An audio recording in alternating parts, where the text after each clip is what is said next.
ओंकार. तुझं नाव उच्चारलं की मनात पहिल्यांदा शांतता येते. ओंकार म्हणजे केवळ मंत्र नाही, तर प्रत्येक सुरुवातीचं प्रतीक आहे. तुझ्या आवाजात जणू ओंकाराचा नाद आहे, स्थिर, शांत, पण आतून सामर्थ्यानं भरलेला ओंकार. तुझ्या आसपासच्या लोकांना नेहमी जाणवतं की तुझ्या सहवासानं गोंधळ निवळतो आणि मनात एक वेगळंच स्थैर्य येतं. तुझ्या प्रत्येक कृतीत एक लय आहे ओंकार. तुझ्या प्रत्येक पावलात एक ताल आहे. ओंकार म्हणजे सुरुवात, आणि तू हीच ती सुरुवात आहेस.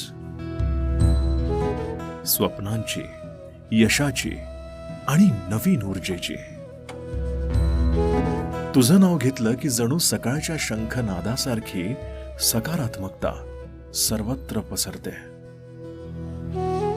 ए ओंकार, तू खरंच तुझ्या नावासारखाच आहेस. प्रेरणेचा नाद, ओंकार. गणपतीचं पहिलं नावच आहे ओंकार, ज्याच्या उच्चारानं प्रत्येक मंगल कार्य सुरू होतं. आरतीच्या सुरात, मंत्रोच्चारात तो ओंकार निनादतो आणि बाप्पा प्रसन्न होतो. तुझं नावही तसंच. जिथे तू आहेस तिथे बाप्पाच्या कृपेचा नाद गुंजतो आणि जीवन मंगलमय होतं. सो तुमच्या आयुष्यात आहे का कोणी असाच ओंकार? मग त्याला कमेंट बॉक्समध्ये टॅग करा किंवा ही रील ओंकारला शेअर करायला विसरू नका. बाकी तुम्हाला हवी असेल तुमच्या नावावरची ही अशीच प्रेरणा, तर तुमचं नाव कमेंटमध्ये लिहा. मला फॉलो करणाऱ्यांचं नाव मी नक्कीच निवडेन. मला फॉलो करत नसाल आणि कमेंट बॉक्समध्ये तुमच्या नावाची रिक्वेस्ट तुम्ही टाकत असाल तर तुमची मेहनत वाया जाते कमेंट करण्याची. सो आधी फॉलो करा, मग कमेंट करा.